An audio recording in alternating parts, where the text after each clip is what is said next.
Yeah, so like I said, guys, please request to come up and speak as we're going along. Also, Judge Joe Brown is running for Memphis of mayor for Memphis of Tennessee.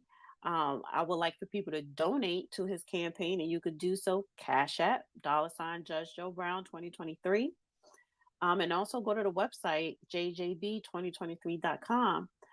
So speaking of that, can you tell us anything right now that may be going on in Memphis? I do know the Memphis Grizzlies. Didn't you get beat yesterday by, was it LA? So it's 3-1. Uh, but I don't give a damn. I know. I give less than a damn. And actually I got roots in both places. Oh, So, right, right. other thing here, I find an interesting thing. I rent from my niece in Memphis. You've talked to my niece, Miss Ricky, Mrs. Ricky Stone, and she also is my housekeeper, and she runs a cleaning business and a beauty salon. She and her husband have it going on. They own several properties. So I've been renting from her. Now, the Commercial Appeal, which is the local newspaper, and Channel 3, Channel 5, Channel 13, etc., 24 here in the area. Even though I am the front runner at every poll they try to hold and then obscure the results on, they try to act like I'm not in this race, won't spend a bit of attention to me. So apparently today they went to the place that I list as my Memphis address, which I have been there a lot. They just don't know it. And they went there, and one of my great nephews greeted him at the door and told him, no, he's not here today. Apparently, this was yesterday, I guess, and he's out of town. And then they came back and they go over to my niece's place nearby. She's got several places, and they confront her. And I had a good laugh listening to what she recorded when she lit into them. It was funny as hell. What are you talk? So Who are you talking about? Who the led into local, who? my niece lit into the reporter. She Oh, basically told him, "You dumb SOBs, you won't even mention that he's running for mayor. So why the F are you over here trying to deal with where he lives? Is he running or not?" And then he wanted to talk, and she said, "Have you lost your GD mind?" She says, "You, what are you? You also Memphis police now?" "No, I'm a reporter." "Well, what the hell are you trying to play cop and interrogate me for?" And then they had a conclusion. She and her husband were working on something. So he's standing on the porch, this reporter, and they walk off the porch. She turned around and said, "What the F are you doing standing on my front porch? Didn't I tell you to get your ass out and leave?" So I had a good laugh listening to that. but what is But going on anyway, in Memphis? What? that's what's going on. In other words, what's happening is Joe Brown is the front running candidate for mayor of Memphis, and he has plans in place to do something about making it a great city. There are crooks in place who don't want that to happen. There are other places in town where there are people who aren't interested in the whole town. So the newspaper just engaged in their latest effort to try and discredit yours truly without trying to get around to admitting I'm running for mayor. So I find that an interesting object, an interesting effort to suppress. So we are going to the people. I guess you can call it grassroots, but we're digging down below the roots into the dirt to plant some seeds that'll grow. And this town could be a great thing if those seeds are nurtured and they are developed and they're tended to. Well, I pulled up this article. It came out today. New stats show disturbing rise in crime across the board this year. In Memphis, Tennessee, the University of Memphis and the Memphis and Shelby County Crime Commission released new statistics this today. Majority of property crimes, including burglaries, vehicle and property thefts, shot up 43% in Memphis, 42% in Shelby County in the first 3 months of 2023 compared to the same period a year earlier. That was driven by a 155% increase in vehicle theft. Overall, majority property crimes were up 72% since hitting a low point in 2016. Violent crimes overall were up 7.7% in Memphis, 5.5% countywide. Memphis reports 81 murders in the first 3 months of 2023, ruling some cases as negligent or justifiable homicides. Um, Majority of violent crimes are up 60%, 52% in Shelby County. 70% of the violent crimes involve guns. Juveniles, sometimes under the supervision of adults, are driving the increase in vehicle thefts and break-ins. So crime is increasing. And speaking of juveniles, Ron for We Are BTV on YouTube, he lives in Memphis. I did not know juveniles, they're given, let's just, if they commit a crime or something, um, they're given 19 chances before they're really sent to prison. No, that's not what happens. Let me explain what happens. I dealt with it. See, we've got a brand new juvenile court judge. I've known him for years. His father was a mentor of mine. He was also a referee down there and later a judge over in the civil system. Also, one of the heroes who, at pain of death, got the initial photos of Emmett Till's body out of Mississippi while the Klan and the White Citizens Council was trying to kill him. So he comes from a good family. He was part-time public defender in my court for 10 years and had the best trial record in Tennessee, 64 jury trials, 64 victories. But I'm sorry, who are you talking about? The new juvenile court judge. Listen. Okay. So anyway, his name is Tariq Sugarman and his father's name was Russell Sugar. He took over a cesspool. He just got elected a few months ago. It was a criminally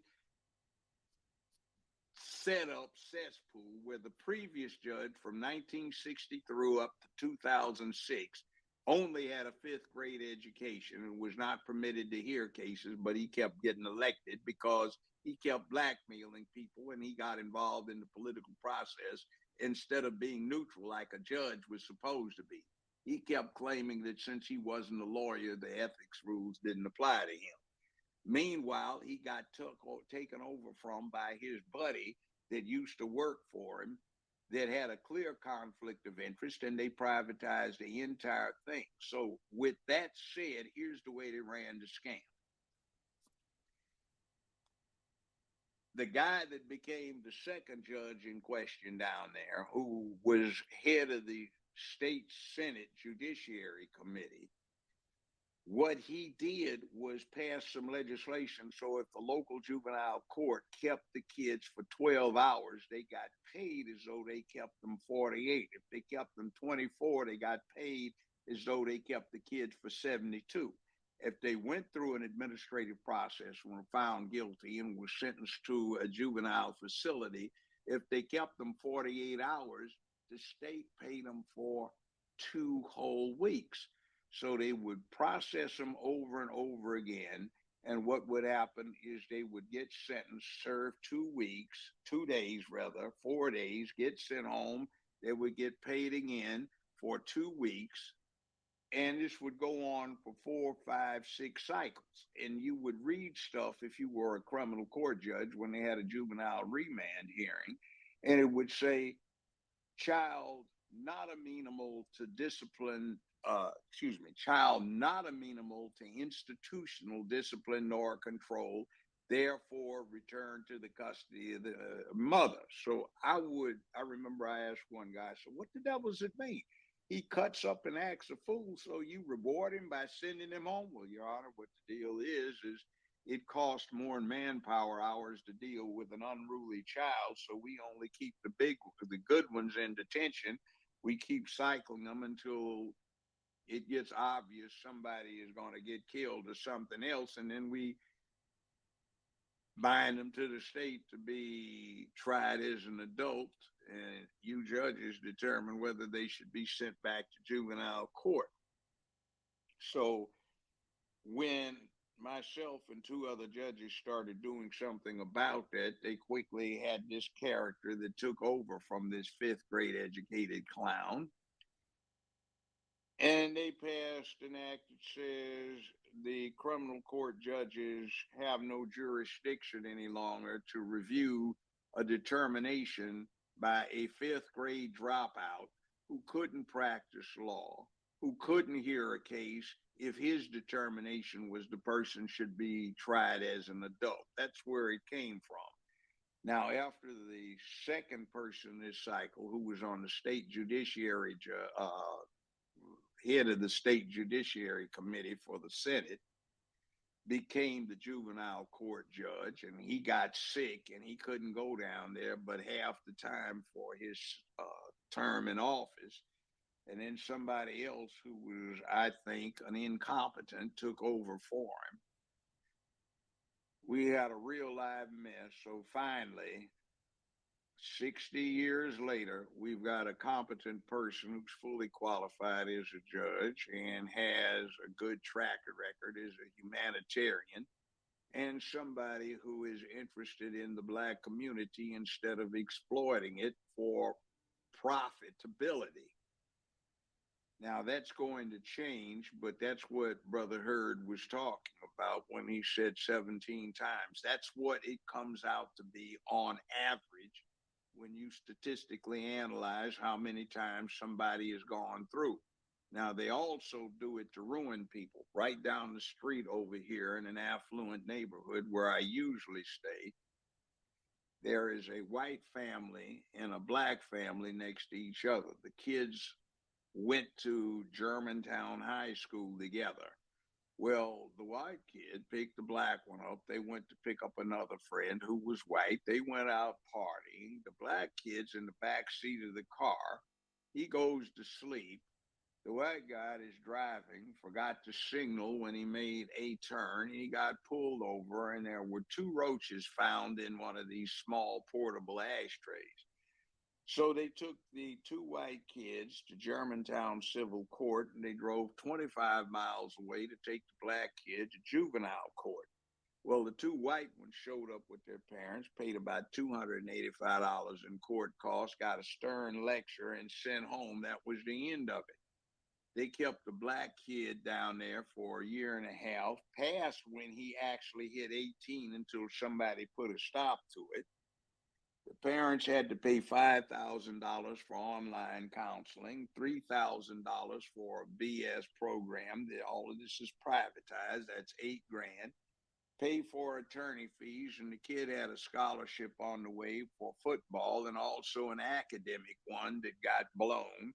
So he got held up a year in life because of this mess, and that's how they used this juvenile court to exploit things. They also had a rather hideous thing, and I'm telling on them, where a lot of the people around here didn't know how to keep it in their pants or wear a raincoat or even pull out. So you had prominent political figures with 10, 12, 14, even in one case, 25 outside children, and they were getting blackmailed by juvenile court. The mothers involved weren't getting their support payments. These guys were getting protected, but they were being told what to do. They also had about a $35–40 million slush fund down there that belonged to the taxpayers that they were using in putting in a non-interest bearing account through First Tennessee Bank, now First Horizon.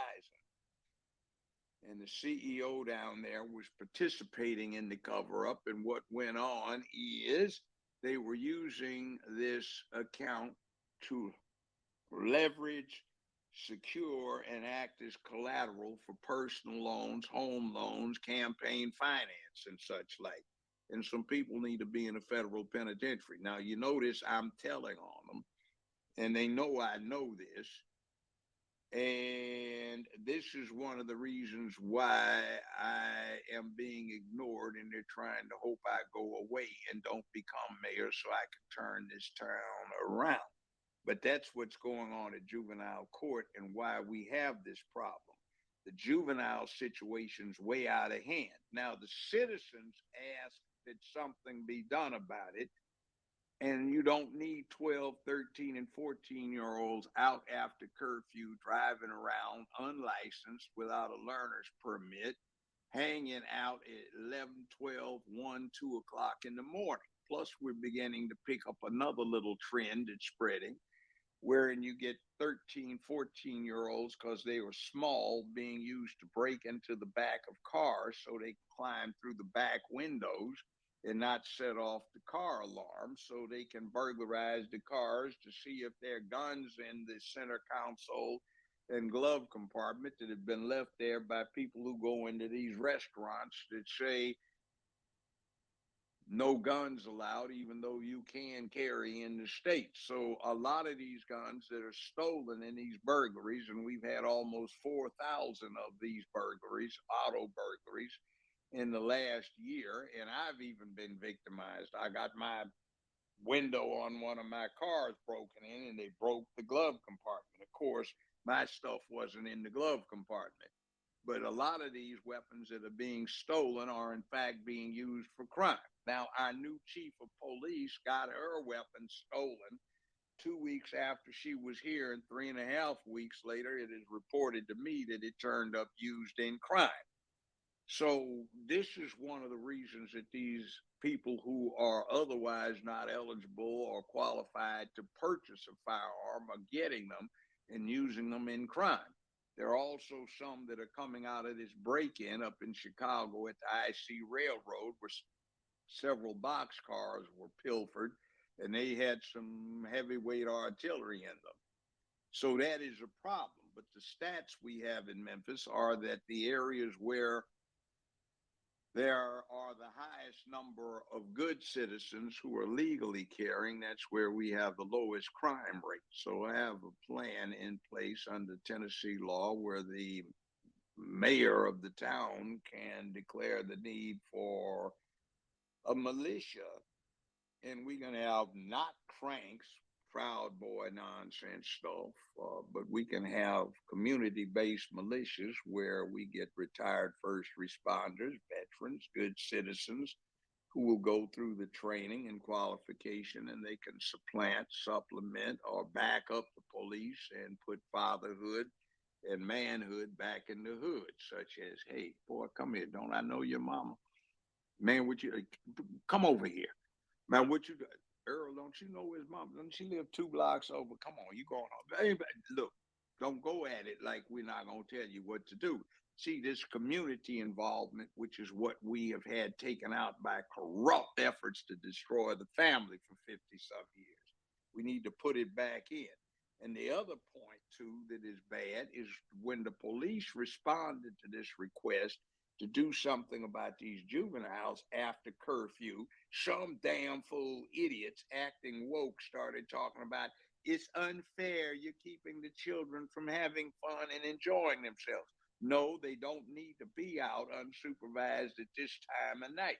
And we've got a new trend where some of the gangs are using 13, 14-year-olds, 12-year-olds to pull off their hits, because the myth is, and it's not true because they will be tried as adults, oh, you're a juvenile. You can't get any more time till you turn 21 or 18, they lied to them and say you'll be out, you'll be a part of the posse. You will have made your bones. So that's just ridiculous. And it's kind of stuff in here where some idiots who have no clue as to what's going on, scared to go into the areas that are impacted, are hollering and screeching bloody murder about everything that's being done, trying to reverse the process.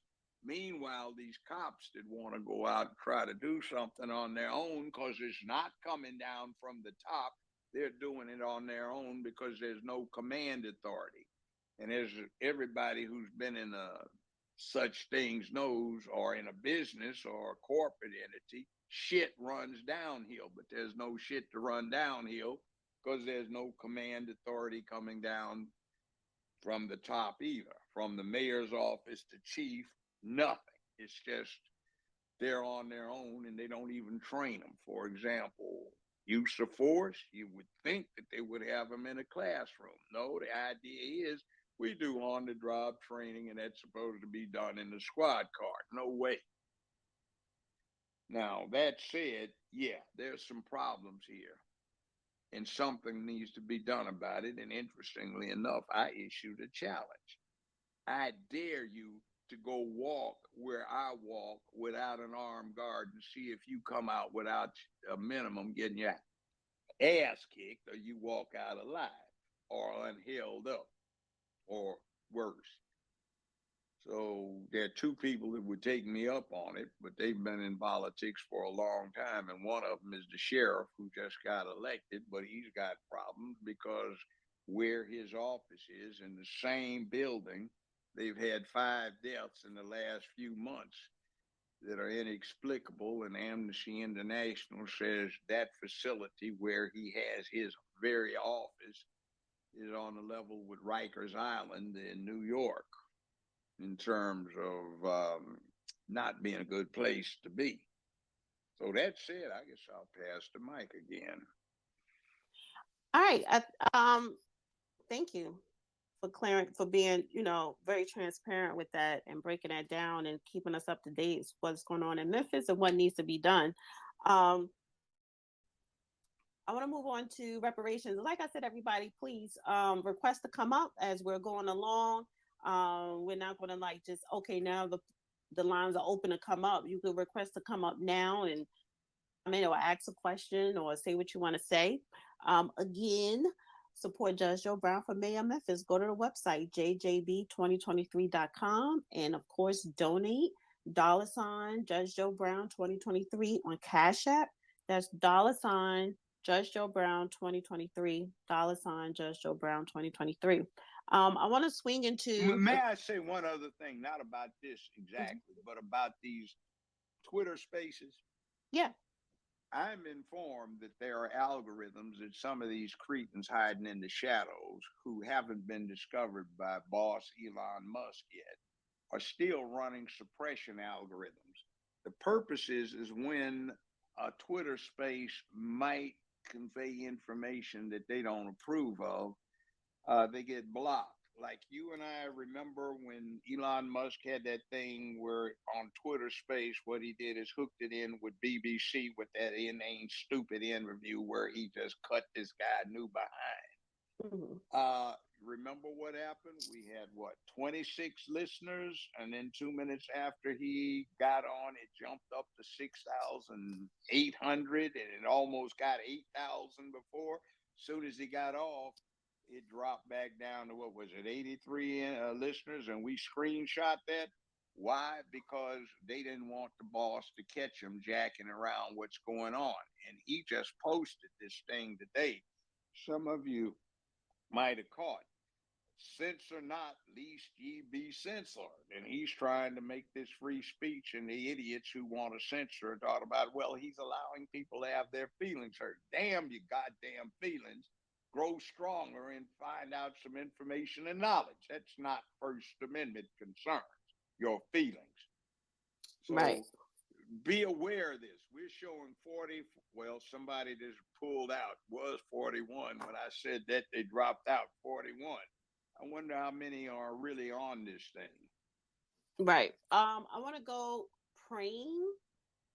Hey, yeah, it's Julie in Chico, California. My God, it's an honor, sir. You are amazing. I will support you wholeheartedly. Thank you.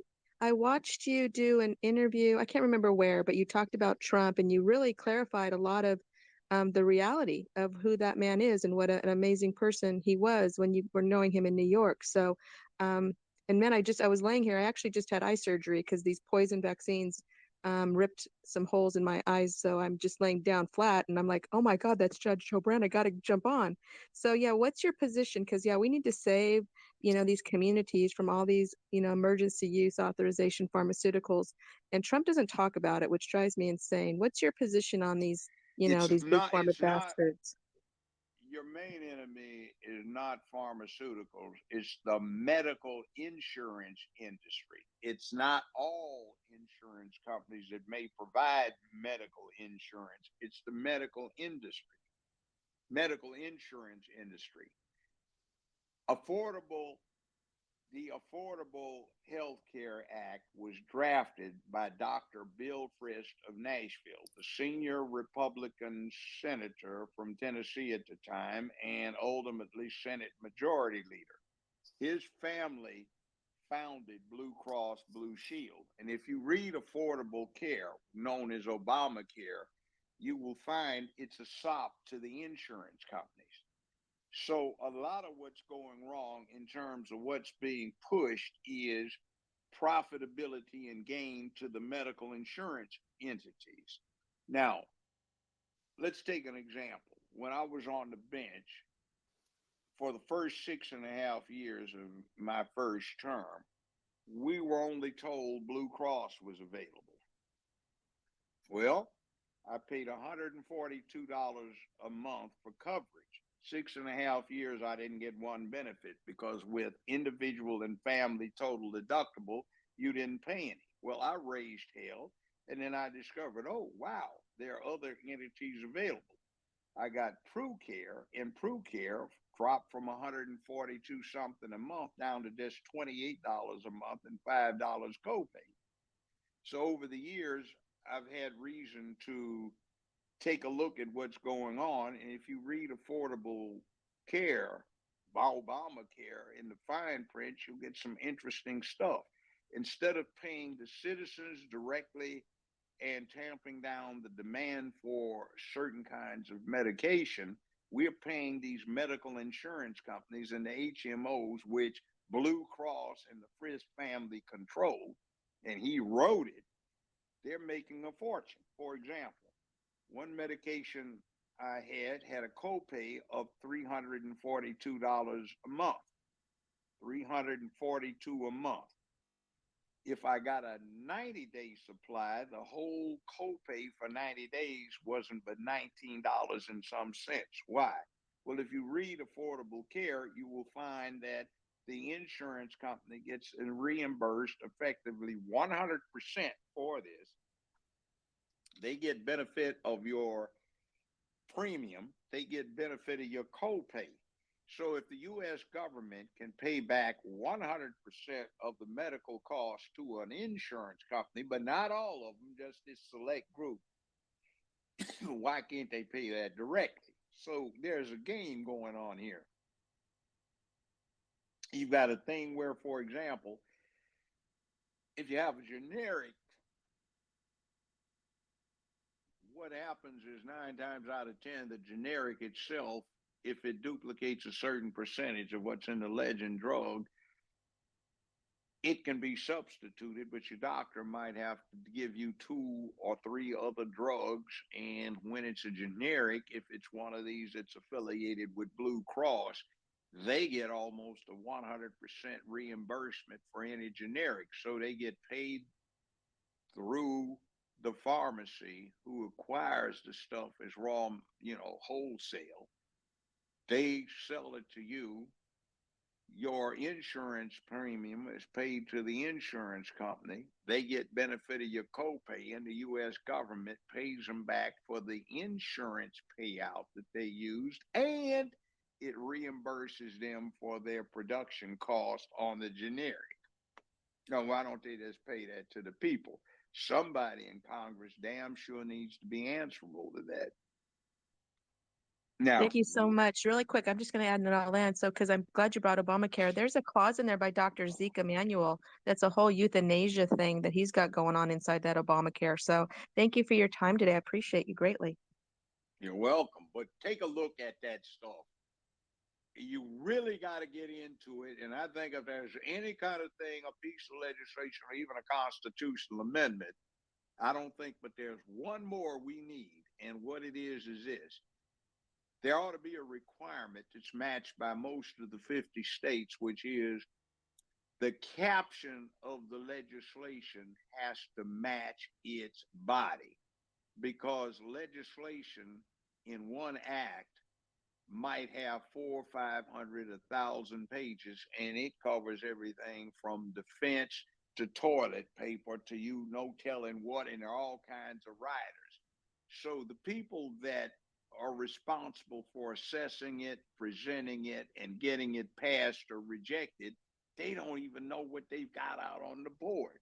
And when they report back to their people, there's a nice glowing caption that may have little to do with the very onerous provision that's in there. That needs to be changed, and that is a legislative necessity. But stay on your congressman and make sure that the people you elect are competent to handle the material on the committees they are assigned to, because some of them are not.